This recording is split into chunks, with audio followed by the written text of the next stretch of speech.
Hey everybody, welcome back to KimmelsIrishPub.com. Sorry for the slight hiatus, but we're back. This is another movie review, and this movie is called Lowriders. So Lowriders is about a street artist in East LA who is caught between his father's obsession with lowrider cars, his brother who is an ex-felon, and his own need for self-expression. That's pretty much what the synopsis of the movie is on IMDb. IMDb gives it 5.8 stars. Rotten Tomatoes gives it a critic score of 55%, or Rotten Tomatoes, and a user score of 68%. So a little bit higher on the user side than it is on the critic side, which is nice. Don't know much about this movie. I know that Theo Rossi is in it. Now he was in Sons of Anarchy. If you haven't seen Sons of Anarchy, watch it. Stop watching me, watch Sons of Anarchy all the way through. Excellent TV series. I didn't watch it when it was on. I watched it later when it came on Netflix, I believe. And I watched it. It's you can't stop watching it. Incredible show. It also stars, and I think I'm going to butcher this name, so I apologize. It's Melissa Benoist. Benoist. Yeah, I don't know how to say it, so I apologize. But she is Supergirl. So the TV show, Supergirls, I am a big fan of superheroes, as you can tell. This is just coincidental. And to be honest with you, when I first started, I thought I'm not going to watch Supergirl because I didn't find it interesting. But I do watch it. I like her as an actress. I like her as Supergirl. I think she does a phenomenal job. So, two very good TV shows. And those two actors are in this movie, Lowriders. So I don't know what this movie is going to be about, but at least there's two good actors in it that I think. And I'm going to go ahead and start watching it. And I'll check back with you in a little bit and let you know how it's going. Hey, everybody. All right, thanks. We're in the middle of watching Lowriders at KimmelsIrishPub.com. We're at the 36-minute and 5-second mark. Everything that we talked about in the synopsis is happening in the movie. It's focusing on the youngest son of a family, and you know how he's growing up in a family of a father who loves cars and has his own car shop where he builds cars and repairs them. And he has a brother who just got out of jail after 8 years for grand theft auto, and that's Theo Rossi. He comes home, and there's obviously some bad blood between the older son and the father. They don't get along, so that's happening right now. And the older son who just got out of prison is building his own car. So the father's obsession with cars is about winning a competition about lowriders. So who has the best in show of this competition. And now his son has come back, and his father has never visited him while he's in prison.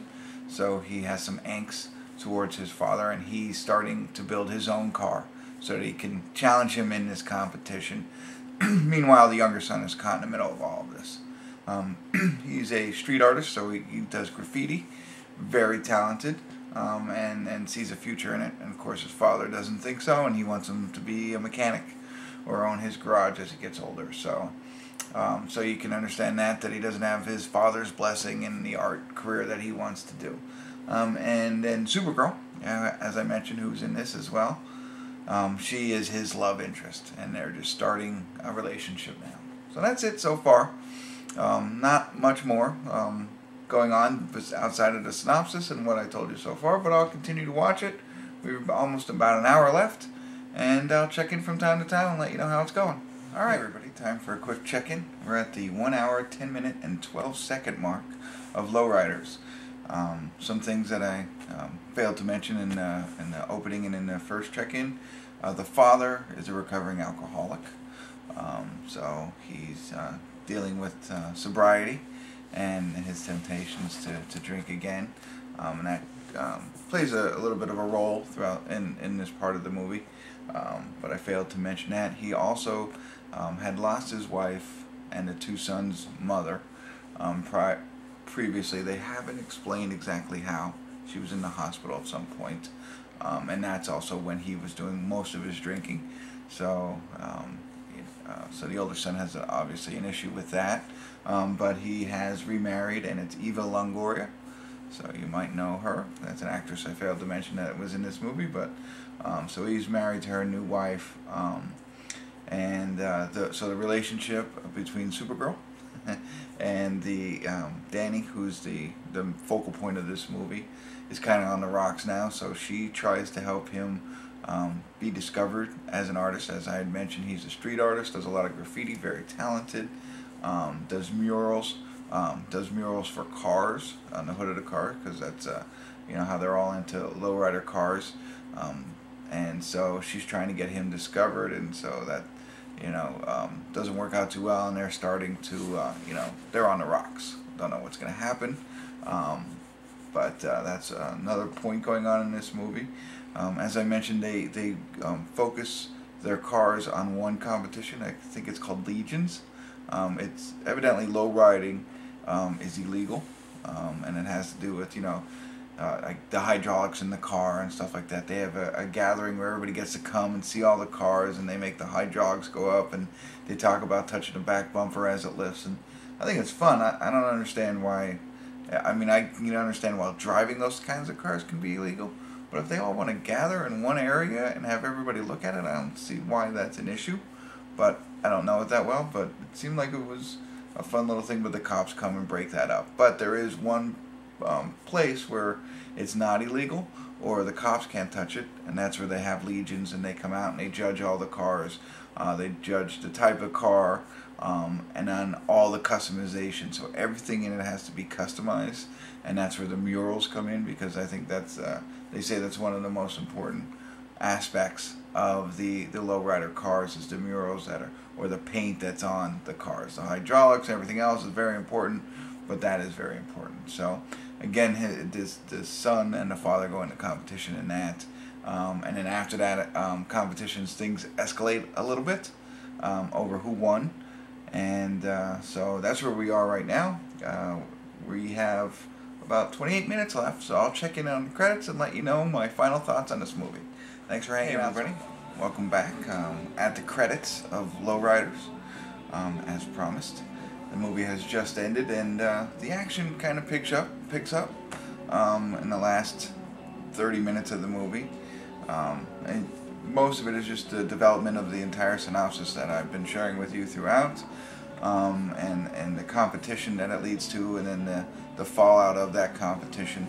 So if you win Legions, you get to go on to an even bigger car show, like Nationals, I assume, was the name of it. And I think at this point, then they make legitimate offers for the cars, which I thought brought up a good point, because this is their pride and joy, their car that they have.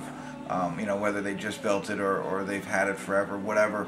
It's customized, so it has as I mentioned, the murals on it. And it's really personal to these people. So you would think, like, what price can you put on a car like that? They reference in the movie that they can get a $500,000 offer for a car. Now, I don't know how much money they put into it, but I would have to think that would be profitable. $500,000? I don't think they're going to put $500,000 into a car, because they basically take classic cars and soup them up, paint them real nice, and put hydraulics in them, all that kind of stuff, and then put the mural on it. So, I mean, don't get me wrong, I think there's a lot of work and money that goes into them, but I think that if somebody offered $500,000 for that car, they would be making a lot more off of it. So it begs the question, if you built yourself a car like that, if you're into cars and something like that happened and you presented it and somebody offered you $500,000 for that car, could you turn it down? So, I thought that was thought-provoking as you watch this movie. Maybe you'll think about that too and put yourself in that scenario. And ultimately, it was a father-son movie in the end. It talked about the youngest son wanting to be an artist, and his father didn't like that so much, so what happens with that relationship. And then the older son, who comes out of jail, father never visited him, and there's some angst there. How does that resolve itself? I don't want to give any spoiler alerts, but that's what the conclusion was about those relationships and what happens with them, and it all around cars and art. So very visually pleasing movie, to say the very least. one knock on the movie, very small, is there are some action scenes, some somewhat chase scenes, I guess, but the very shaky camera. That kind of makes me dizzy. I don't like it. It was almost like one of the first person, when somebody has the camera and they're running with it.